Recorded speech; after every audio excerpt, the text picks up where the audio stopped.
thing is, infection. and I would just kind of hallucinate. I would just pass out, and I just wouldn't remember nothing. But that was gone. That felt good.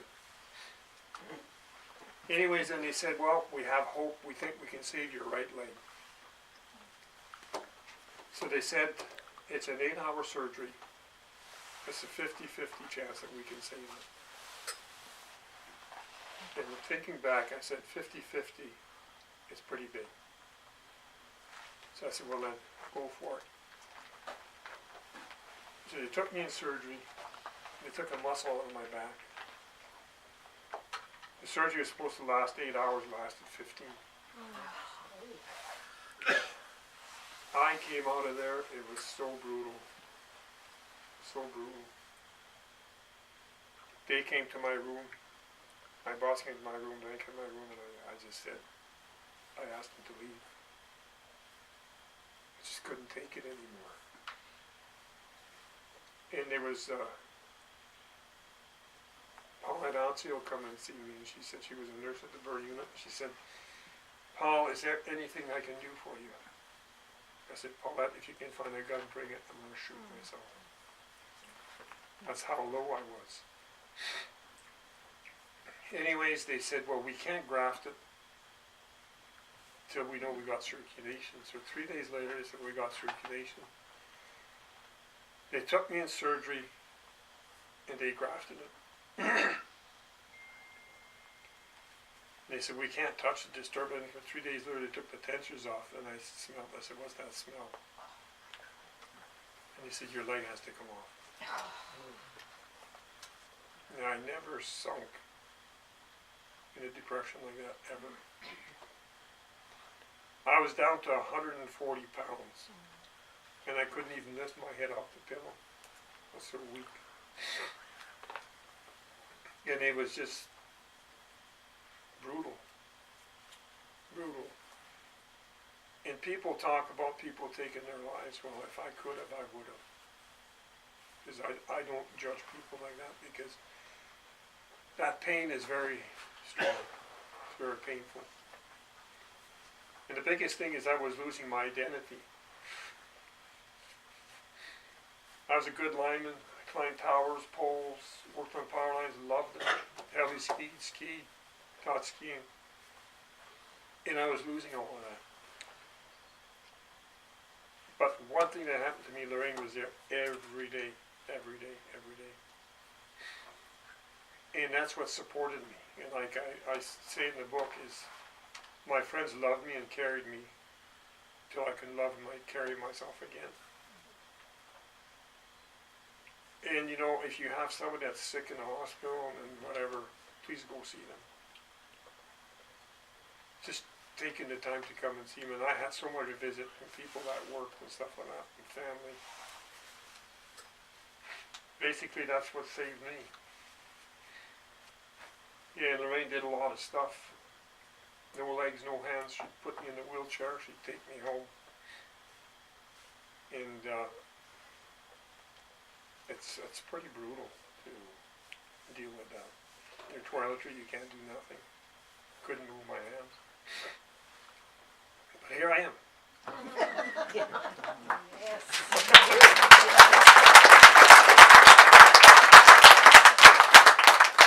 Yeah, it's quite a journey. It's painful, but once you recover, it's gratifying.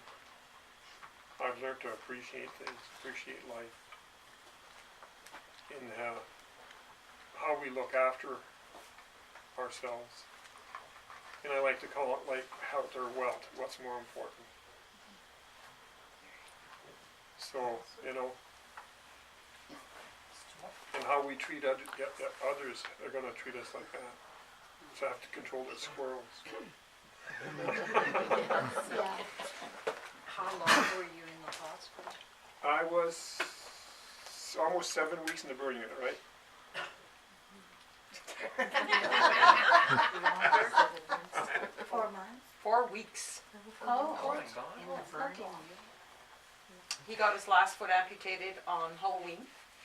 and he was in the burn unit on the 29th of, his first amputation was the 1st of October.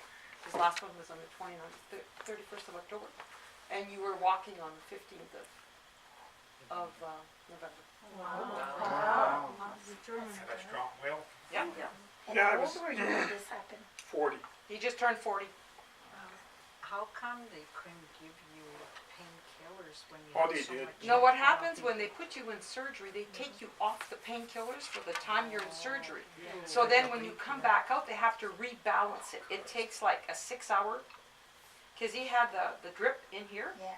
and they were giving him morphine cocktail, and they were giving him fentanyl. So with the 3, it controlled the pain. But when they went into surgery, they stopped everything. And when he It was was in brutal. surgery for 4 or 5 hours, and he went into surgery often, because they had to do a lot of debriding, whenever the dead flesh would turn into gangrene. When he went to the hospital, he had no injuries. All he had was a little hole the size of a pencil here, a couple here, and a couple in his ankles. There was nothing. Really? Absolutely nothing. She was surprised. She was amazed. When I was there, I went to the doctor. I said, "He's got nothing here." And I was planning to go to Carol Clusia's wedding. Remember Carol? And, okay. I said, "Carol's wedding's in 2 weeks. I got to get out of here." I said, so I said to the doctor, I said, "Probably good. You'll be out here in 2 weeks." He looks at me, and he knew right then how naive I was, because I did not know anything. He puts his hand on my shoulder and he says, "Lorraine, 15 years ago I'd take Paul upstairs, I'd cut off both hands and both feet and send him home. But," he says, "we'll do the best we can to save what we can. 2 fingers and a thumb. That's only got 30% use, is what they say." Lucky. Yeah. But the little holes that you saw, like, That was the power. burn didn't show? What happens is it burns you, the power went into his hands, came out of his feet, it went down his sides. Yeah. And what happens is that's the hole the power went in. The damage is inside. So after a couple of days you would see the flesh turning black Oh. and then turning into gangrene. So they would go in and like taking a butcher knife on a roast and taking off the fat. That's when And I they would would get take delirious. They would take all the dead flesh off and they'd bring him back. And then they'd wait again until it'd start again. And this went on for every limb they took off, everything they did. They had to do the debriding. So he was in and out of surgery often. And that's when he would get delirious, is when the gangrene would set in. They'd go and they'd take all that out of there. Like he wanted to see his right hand before they amputated it. Once he seen it, he said, well, because when they debrided it from here to here, all you could see was the bone and the tendons. There was no flesh left. There was nothing to save. And the same with his leg. They took the muscle out of his back and they tried to put it into that part of his leg to save it, and it didn't work. Electricity travels at 160,000 miles per second. If you touch a 100-watt electric bulb, think of how long you could keep your hand on it. He took 35,000 of them. Oh my God. His body got so hot, he was wearing a metal watch. The watch burnt him in return. He's got burn marks here. It's not from the electrocution, it's from the heat of his watch that in return burnt him. So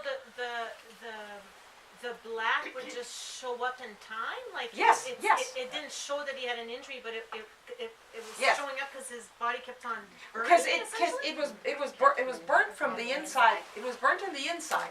So what happens is you got to wait for it to show.